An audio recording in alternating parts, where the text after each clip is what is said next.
Dès à présent, des demandes de prise de parole. Madame Mathilde Panot, Madame la Présidente. Merci, Madame la Présidente. Donc là, vous venez d'ailleurs de donner le titre de la nouvelle loi que vous essayez de faire examiner le 8 juin, qui serait une conférence de financement sur les retraites, en magouillant, je le redis, pour qu'on ne puisse pas discuter et voter avec les 577 députés représentants du peuple qui ont été élus pour un bon nombre d'entre eux et d'entre nous pour lutter contre votre réforme des retraites et qui, dans son entièreté, veulent voter contre la retraite à 64 ans. Donc, pour ne pas perdre le vote, vous êtes en train de transformer la loi. Mais pour transformer la loi, vous utilisez quelque chose qui est inacceptable, Madame la Présidente, et je veux le redire vraiment ici avec solennité. Il n'est pas possible que vous vous preniez, vous, pour quelqu'un qui est au-dessus de la Constitution, au-dessus de ce qui est le droit fondamental des parlementaires, c'est-à-dire le droit d'amender, et vous ouvrez un précédent, déjà avec l'article 40 sur l'initiative parlementaire avec les propositions de loi, mais là, avec le refus d'examiner les sous-amendements, qui est inacceptable, qui est anticonstitutionnel, je le dis parce que ce mot a été beaucoup entendu ces derniers temps. Très bien, Monsieur Pierre Dharréville. Et qui est vous n'avez pas fini, extrêmement dangereux comme précédent. Ce n'est pas possible. Je vous le dis, l'article 41 du règlement, que dit-il?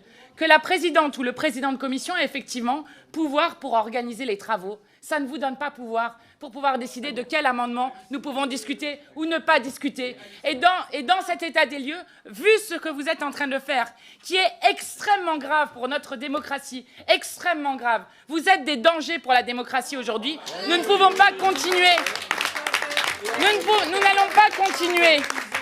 n'allons pas continuer à discuter des amendements comme si rien ne s'était passé.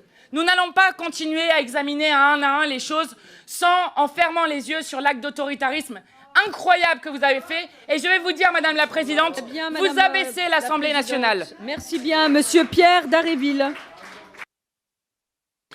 Merci, Madame la Présidente. Tout à l'heure, vous avez annoncé une décision qui a été soumise au bureau.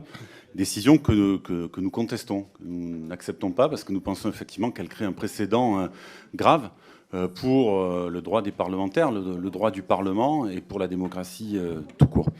Donc je veux le souligner. Et puis je veux également dire quel est l'enjeu, parce que ça peut apparaître comme ça de manière assez trouble aux yeux de certains. L'enjeu, il est clair, c'est est-ce que l'Assemblée nationale va pouvoir se prononcer sur la question de l'âge légal ou pas? C'est ça le sujet. Et ce qui est en train de se passer aujourd'hui est en train de décider de savoir si l'Assemblée nationale va se prononcer ou pas. Nous pensons que l'Assemblée nationale doit se prononcer. C'est pour ça que, d'ailleurs, je pense que Charles de Courson a déposé cette proposition de loi. Donc, la question qui se pose désormais, c'est bien celle-là, et c'est de savoir si par-dessus le marché, c'est-à-dire après avoir fait tout ça, après avoir empêché l'examen des sous-amendements, je le dis d'autant plus tranquillement que moi, j'en ai pas déposé, et je pense que ce droit doit être défendu, pour autant. Est-ce que par-dessus le marché, la présidente de l'Assemblée nationale va en plus nous empêcher de déposer et de défendre un amendement de rétablissement du texte initial que vous avez vidé de sa substance à l'instant? C'est ça le sujet qui se pose. Donc le film, il n'est pas tout à fait fini, mais pour ce qui nous concerne, compte tenu de la décision que vous avez prise de nous empêcher de véritablement discuter et de porter à nouveau atteinte au droit du Parlement, on va vous laisser tranquille. On va vous laisser entre vous, puisque c'est comme ça que vous êtes bien. Donc voilà, on ne veut pas déranger. Monsieur Arthur Delaporte.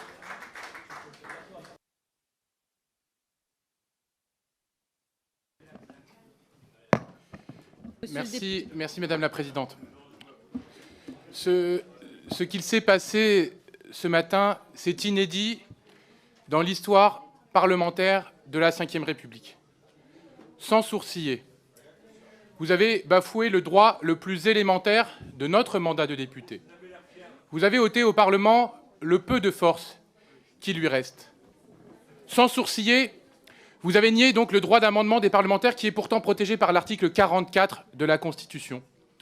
Les sous-amendements qui ont fait l'objet du débat sont, je cite, indissociables du droit d'amendement qui est sanctifié par le Conseil constitutionnel et qui a été reconnu ainsi depuis 1986. Alors si certains collègues préfèrent que j'évite la sanctification, je dirais simplement qui est protégé comme la norme suprême que vous vous êtes empressé de bafouer ce matin.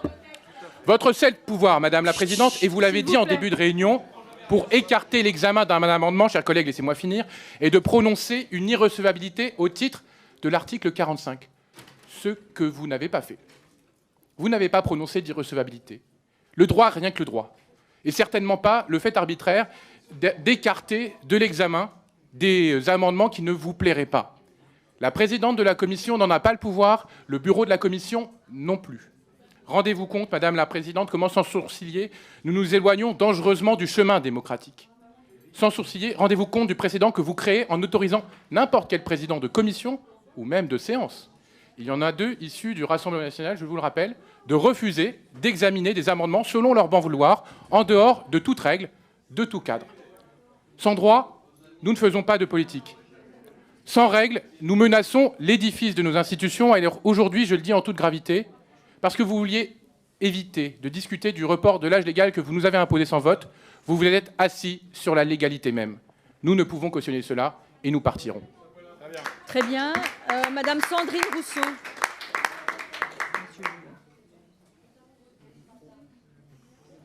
Madame la Présidente, je vais associer ma voix à celle de mes collègues pour rappeler un tout petit peu l'historique de ce qu'il s'est passé. C'est-à-dire que ce projet de loi qui, encore une fois, a mobilisé de manière historique les personnes, une union syndicale qui n'a jamais été aussi large et aussi solide, cette proposition, ce projet de loi tel qu'il est arrivé à l'Assemblée nationale n'a jamais été voté par notre instance puisqu'il y a eu des 49.3 sur quelque chose qui est de l'ordre quand même d'un projet de société et d'un projet de société qui touche en premier les plus vulnérables de notre société.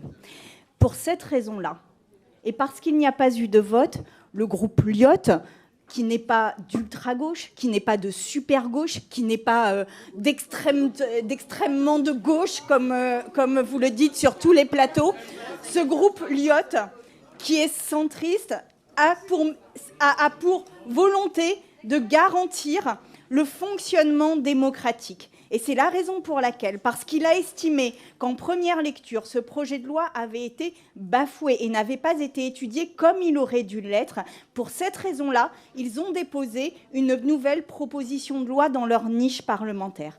Il se trouve que cette nouvelle initiative est une occasion pour vous d'aller chercher des articles jamais usités dans le règlement de l'Assemblée nationale et de créer un précédent en ce qui s'est passé ce matin, à savoir que pour la première fois, vous avez franchi la ligne rouge de ce qui n'est pas autorisé par le règlement de l'Assemblée nationale.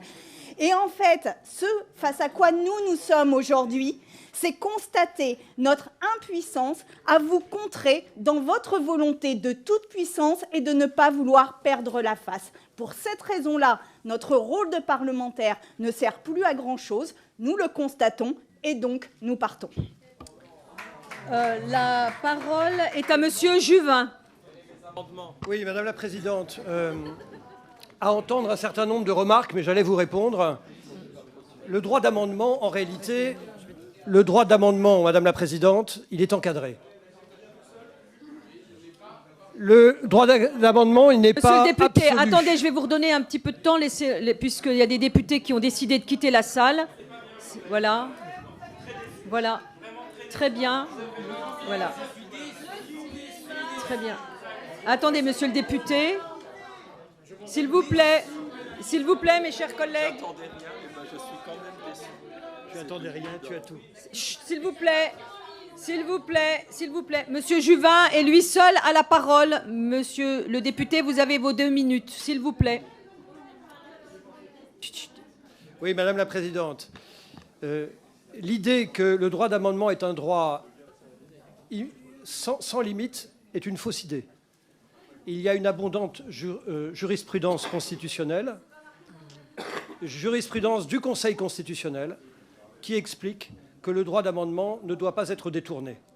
Et le Conseil constitutionnel, plusieurs fois, a jugé que le droit d'amendement devait être limité quand il était utilisé à des fins autres que de faire la loi.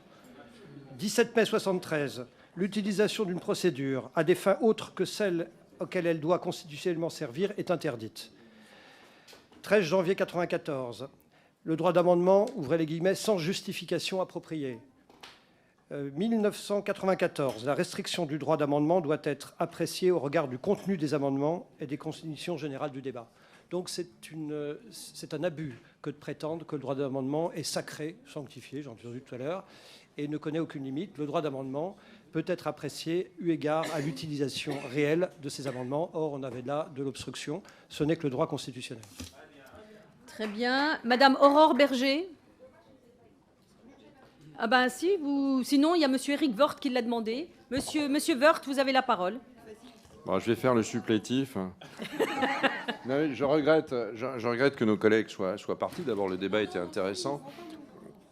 Et je voulais leur répondre. Je vais répondre assez brièvement. Au fond, on a l'impression que LFI, au travers de tout cela, a décidé de nous donner des cours de morale du règlement de l'Assemblée, du respect de la Constitution. Ils sont drapés dans la Constitution, qu'ils n'ont d'ailleurs jamais lu. Et ils se retrouvent dans une situation assez infernale, parce que les premiers à la bafouer quand ça ne les arrange pas, ils sont là. Par exemple, toute leur démonstration repose sur le 49.3. Ce serait pas bien d'employer le 49.3. Oui, enfin, c'est un emploi constitutionnel du 49.3. On peut regretter tout ce qu'on veut, on peut avoir un débat démocratique là-dessus. Mais enfin, le fondement de la démocratie, c'est la Constitution. C'est pas un texte comme ça, c'est pas un article de journal, c'est pas un programme électoral, c'est la Constitution, c'est les bases fondamentales de notre démocratie. Donc toute personne qui tente de s'en exonérer et par nature s'éloigne de la démocratie. Donc sur le 49.3. Mais sur l'article 40, que je connais bien, je dois être le seul ici à avoir manié l'article 40 autant de temps pendant 5 ans.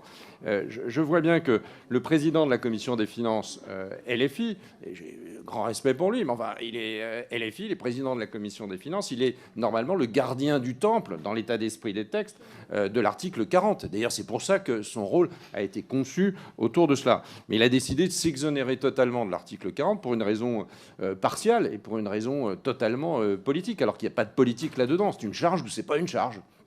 Et ça ne se constate pas, parce que traditionnellement à l'Assemblée, on ne le constate pas au moment du dépôt. Personne ne contrôle jamais le dépôt parce que ça permet aux députés de pouvoir déposer un certain nombre de propositions. Et puis évidemment, quand les choses deviennent sérieuses, et si un député le demande, il y a une vérification de la conformité à l'article 40. Ça a été le cas, il y a bien eu une vérification de la conformité. Le président, de façon tout à fait manifestement anormale, a décidé que ça n'était pas touché par l'article 40 et que ce n'était pas une charge. Alors que c'est par principe une charge, puisqu'il y a un gage de charge qui est exceptionnellement autorisé pour le dépôt. Il y a un gage de charge qui est dans cette même proposition. Donc on voit bien que l'article 40 devait s'imposer. Et au fond, toutes ces discussions, nous n'aurions pas dû les avoir ce matin. Donc ceux qui provoquent les débats sont plutôt... nous acceptons ce débat, mais LFI ne peut pas dire ce qu'ils disent aujourd'hui. Voilà. En tout cas, la décision, je respecte évidemment la décision du bureau qui est pleine de bon sens de la commission. Monsieur François Gernigon. Oui, merci Madame la Présidente. Je suis assez d'accord avec Monsieur Delaporte quand il dit que ce qui s'est passé ce matin est assez inédit. Je dirais que c'est inédit par rapport à la violence et je regrette que mes collègues de la NUPES soient partis parce qu'en fin de séance, on a dépassé les 100 décibels.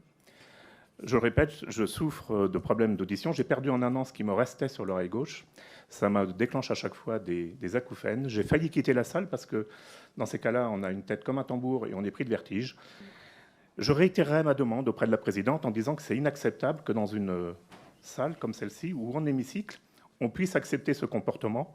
Et vous devriez avoir la possibilité, les uns les autres, que ce soit les présidents ou vice-présidents, d'exclure les personnes qui se comportent de la sorte, parce que c'est vraiment inacceptable. Voilà, c'est tout ce que je voulais dire. J'espère que cet après-midi devrait être serein, puisque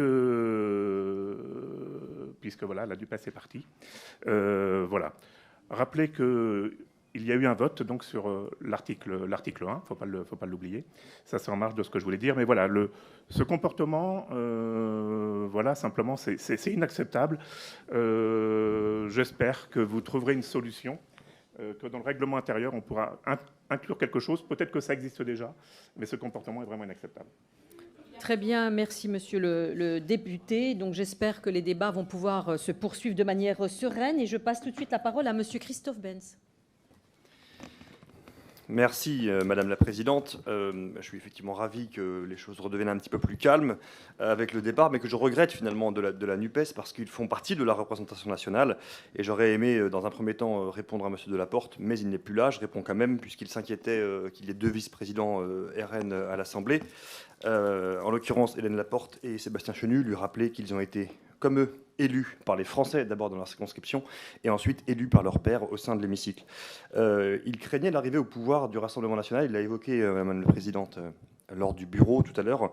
Je pense que nous serons, lorsque nous arriverons au pouvoir, si les Français nous font effectivement confiance dans cette institution, qu'est l'Assemblée nationale, d'être les premiers à respecter précisément la Constitution, à respecter le droit des parlementaires, leur liberté, leur capacité d'initiative, et donc de déposer des amendements. Quoi qu'il en coûte, petite parenthèse au passage, dans les institutions et dans la Constitution, il y a la possibilité de faire des référendums. Nous avions, je le rappelle, puisque nous sommes maintenant que la NUPES est partie, les seuls opposants réels et complets à Emmanuel Macron, nous avons proposé une motion référendaire pour donner aux Français la possibilité de se prononcer par référendum.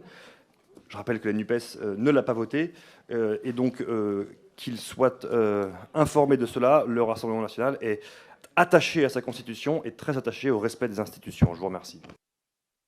Très bien. Alors, je tiens, avant de démarrer l'examen de l'article 2, c'était simplement pour vous dire que ce n'est pas la première fois qu'une assemblée parlementaire refuse l'examen de sous-amendements, dès lors que ces sous-amendements sont déposés de manière abusive à des fins d'obstruction. Nous sommes oui pour le débat, oui pour la démocratie, oui pour que les parlementaires puissent voter, non à l'obstruction.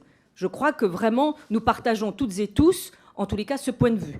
Dommage, ils sont partis effectivement, les députés de la NUPES ont quitté donc la salle de la commission, mais j'espère qu'ils vont l'entendre. Et en plus, le Conseil constitutionnel a validé justement ce refus du Sénat d'examiner, d'étudier donc ces sous-amendements.